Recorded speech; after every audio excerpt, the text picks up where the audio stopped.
everybody, this is Phil from Zaid Comics, the writer and co-creator of Magic Cop, a graphic novel we're launching on Indiegogo in just 3 weeks, August of 2019, and of course, just one half of the best two-looking brothers in all of comics. And today, coming at you with something I'm super passionate about, which is writing and a little bit of writing craft and theory.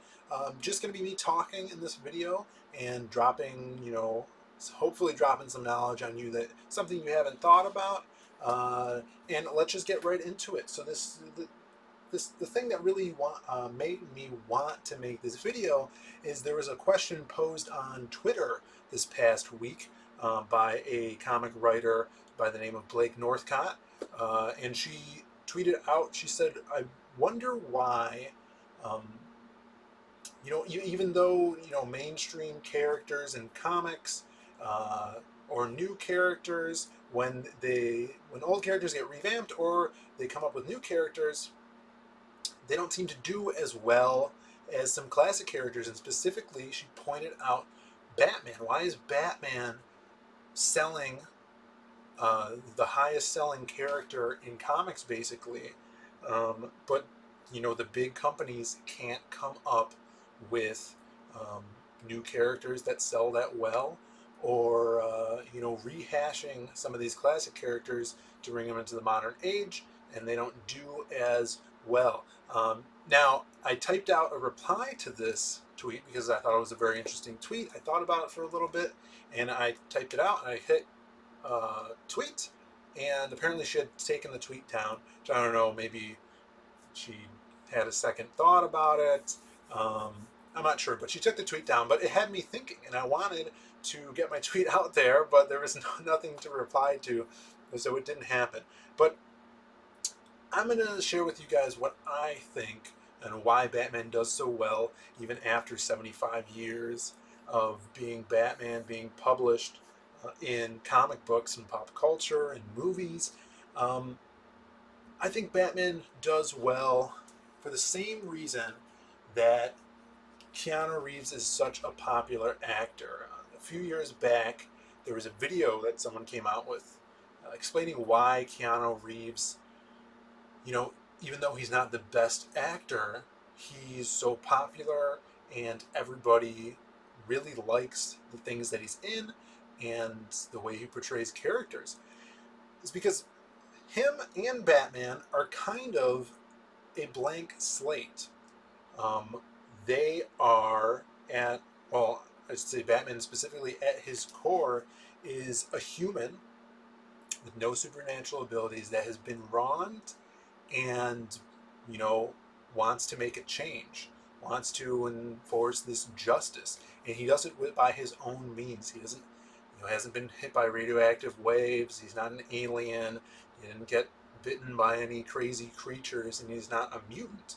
He is ultimately us, the reader. He doesn't have any, separating factors that make the reader feel isolated and different from that character.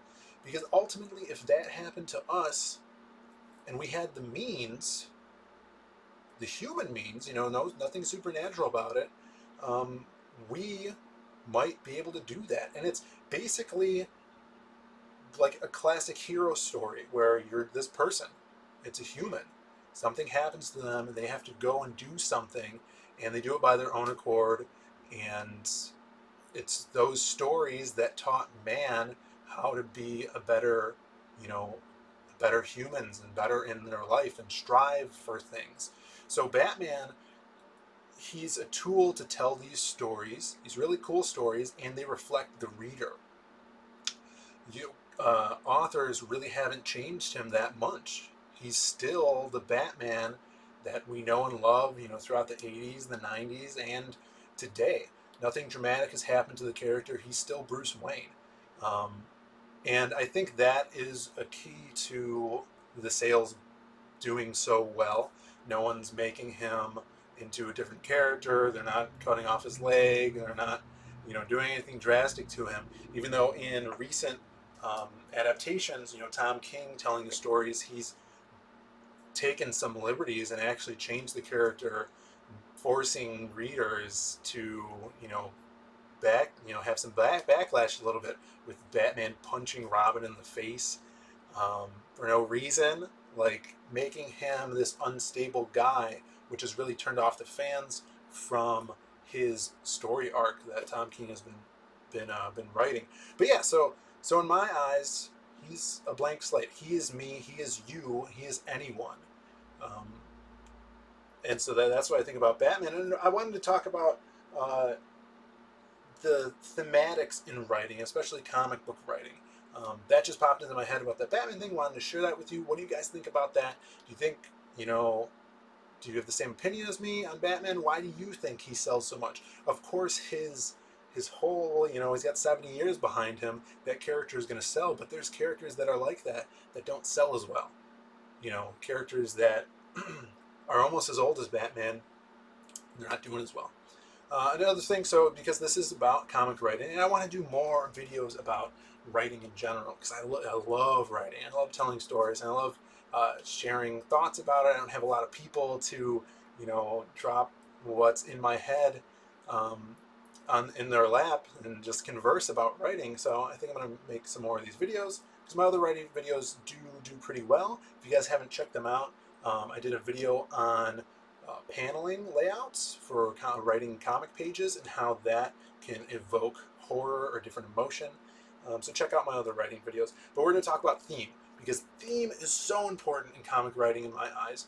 And it is the foundation that the reader is going to grab onto, because you could have, a good plot, you have a cool setting, you could have some, cool characters, but if there's no theme for the reader to relate to, it falls flat. So you need that foundation, and a lot of people think you need to rely on your plot. You need this intricate, detailed plot, but you don't really need a big plot, because especially in short stories, and this is something I've learned throughout writing short stories, I think writing a 4-page comic book just helps immensely, getting your timing down, the flowing of the page, making every moment count, and really injecting that theme into the story, into your character, that helps you in the long run write a more lengthy series.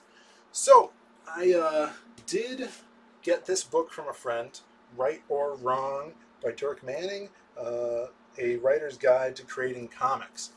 My friend let me borrow this 2 or 3 years ago.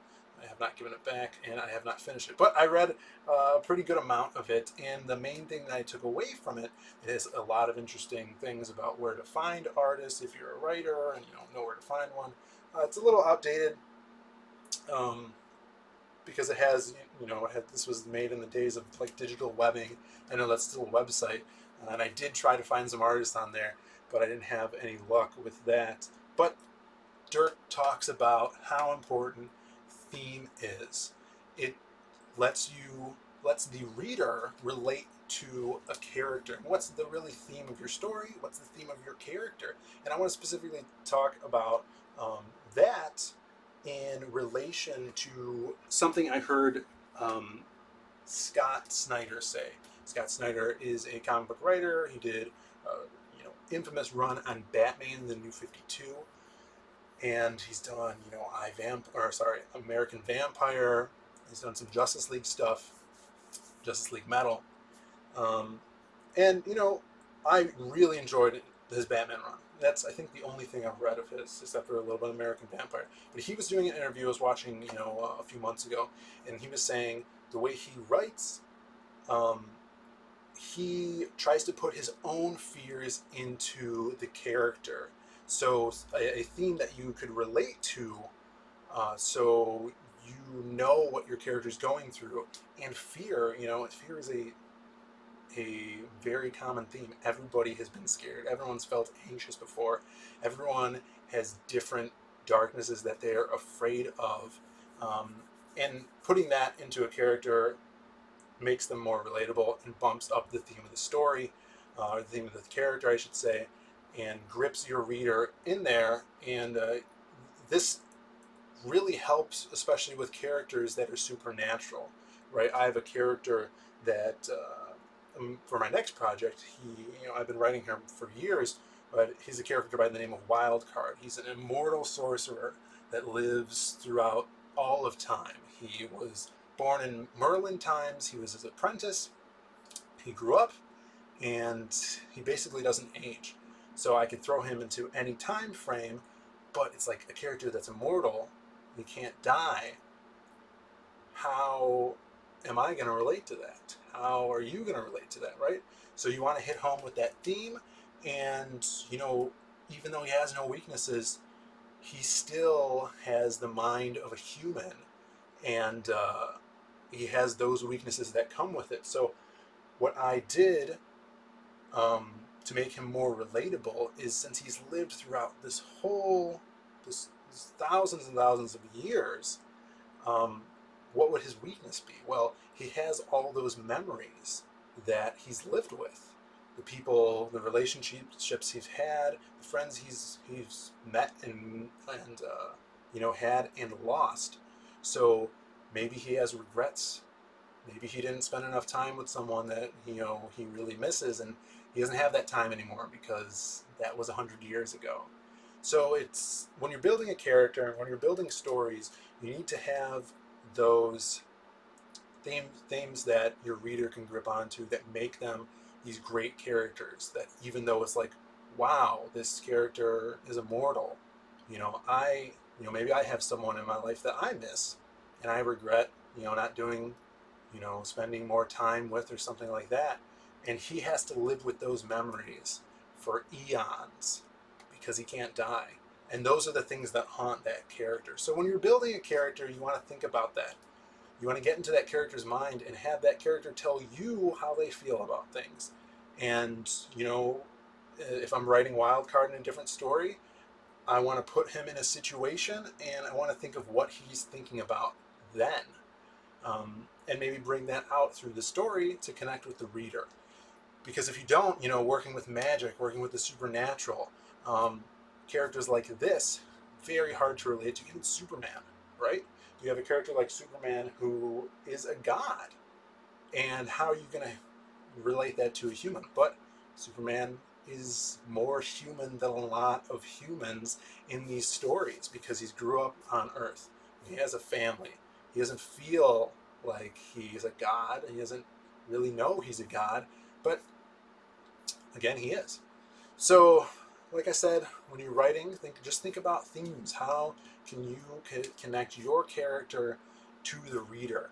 I hope you guys enjoyed this video, just me kind of ranting about this. I really want to make, like I said, more writing videos.